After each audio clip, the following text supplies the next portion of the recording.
नमस्ते दोस्तों, आप सभी को रहस्यमय उड़ीसा यूट्यूब चैनल पर स्वागत करते हैं और पावन श्री हरि कथा मंदाकिनी की और एक अध्याय में प्रणाम करते हैं। जय हे अच्युत, जय हे अनंत, जय जय बलराम, जय जसवंत, जय जगन्नाथ, जय जय कल्की राम। भगवान श्री श्री कल्की राम सत्यानंत माधव की श्री चरण कमल में दंडवत करते हुए इस कथा को हम आगे लेकर चलते हैं। तो दोस्तों, पिछले वीडियो में हमने अयोध्या के जो भगवान श्री राम लाला का मंदिर बन रहा है उसी के बारे में और भगवान श्री जगन्नाथ जी के मंदिर में जो भी अशुभ संकेत अभी दिखने को मिल रहा है उसी के ऊपर बातचीत कर रहे थे। तो दोस्तों, आप सभी को पता है कि हमारे भारतवर्ष में 4 धाम है। वास्तव में वो 4 धाम नहीं बल्कि 4 स्तंभ है जिसके ऊपर आज भी हम सभी लोगों का आध्यात्मिक चेतना टिका हुआ है। उत्तर में बद्रीनाथ, दक्षिण में रामेश्वरम, पूर्व में जगन्नाथ धाम और पश्चिम में द्वारिकाधीश। और इन चारों धाम में सबसे श्रेष्ठ धाम माना गया है जगन्नाथ धाम को, यानी पावन श्री पुरुषोत्तम क्षेत्र को। सतयुग में बद्रीनारायण, त्रेता युग में रामेश्वरम, द्वापर युग में द्वारिकाधीश और कलयुग में भगवान श्री जगन्नाथ।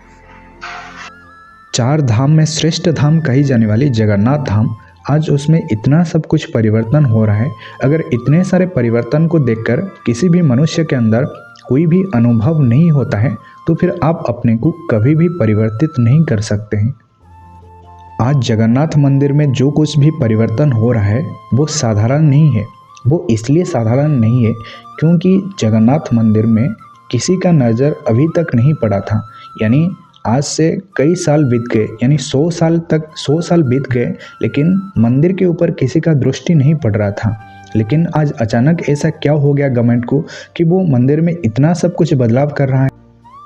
1947 में हमारी देश को आज़ादी मिली और वहाँ से लगभग 70 साल हो चुका है, 70 साल बीत चुका है।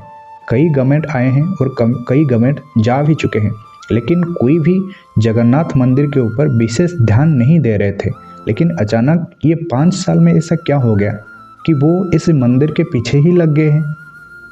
पहले जो कुछ भी हो रहा था, अभी जो कुछ भी हो रहा है और आगे चलकर जो कुछ भी होगा, ये सब कुछ पहले से ही निर्धारित है। यानी ये सब कुछ विधि निर्दिष्ट है। सब कुछ भगवान की इच्छा पर ही होती है।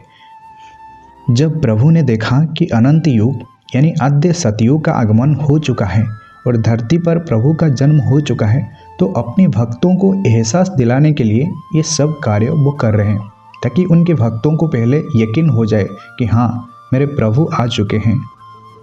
पता नहीं कितने सालों से अयोध्या के राम मंदिर के ऊपर केस चल रहा था, लेकिन अचानक ये सब आज कैसे हो रहा है। अचानक ये भगवान श्री राम का भव्य मंदिर का निर्माण हो रहा है, ये कैसे हो रहा है। इसके माध्यम से प्रभु हमें ये संकेत दे रहे हैं कि देखो, तुम चिंता मत करो, मैं आ चुका हूँ। इधर उड़ीसा में उड़ीसा का गवर्नमेंट जगन्नाथ मंदिर की विकास के बारे में सोच रहा है और इसके ऊपर कार्य भी कर रहा है। और उधर अयोध्या में भगवान श्री राम लाला का दिव्य मंदिर निर्माण हो रहा है। तो इसके बीच कुछ ना कुछ अवश्य रिलेशन है, इसके बीच कुछ ना कुछ रहस्य भी छिपा हुआ है। तो दोस्तों, मालिका में एक बात लिखी हुई थी, आप इसे किसी भी तरह पॉलिटिकल एजेंडा के साथ कंपेयर मत करना या फिर जोड़ना मत, क्योंकि ये जो चीज़ मालिका में लिखा गया है उसी चीज़ हम आपको बोलते हैं। विवेकी हुई व विजयानंद, विराट नरेश जाने ए छंद, बड़े उड़ीसा रे धनी हुई बड़े कले से जे उड़ाई नेब, बारण बेलरे तार पोषा पुओ रखिव देश रे कीर्ति जे।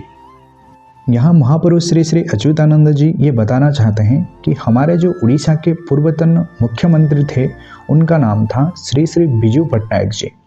और महापुरुष ये कहना चाहते हैं कि बिजू पटनायक जी वो विवेकवान बनेंगे और उनका नाम यहाँ लिखा गया है विजयानंद।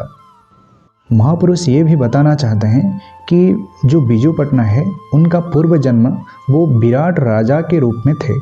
विराट राजा, उनके बारे में शायद आप सभी लोगों को पता होगा, जिनके राज्य में पांडव आकर, उनका जो गुप्त पीरियड था वो आकर उनके निवास में रह रहे थे।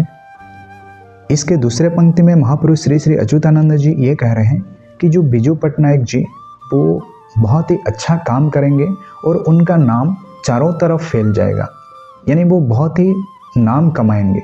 और जो लास्ट पंक्ति है उसमें ये कह रहे हैं कि उनका जो बेटा है, जो आजकल जिनको आप नवीन पटनायक के रूप में जानते हैं, जो कि आज का उड़ीसा के मुख्यमंत्री है, उनके बारे में भी महापुरुष बताते हैं कि बिजू पटनायक के जो पोसा पुआ यानी उनके जो योग्य पुत्र होंगे वो अंतिम समय में 12वें समय यानी अंतिम समय में कुछ ऐसा काम करेंगे कि उड़ीसा का नाम पूरा देश में यानी पूरा विश्व में प्रसिद्ध होगा। तो दोस्तों ये सब कहने का हमारा यही उद्देश्य था कि हम लोग, हमारा जनरेशन अभी जिस टाइम में गुजर रहा है, जिस पीरियड में हम अभी जी रहे हैं, यही 12वें समय, 12 यानी जो अंतिम समय है। तो दोस्तों आज का वीडियो में बस इतना ही है। अगर आप लोगों के मन में कोई भी सवाल है तो फिर आप हमें कमेंट सेक्शन में अवश्य पूछ सकते हैं और हम कोशिश करेंगे कि आपकी आंसर, आपकी जो सवाल की जवाब देने के लिए। और आप सभी को जय जगन्नाथ, जय पंचसखा, जय उड़ीसा, जय भारत।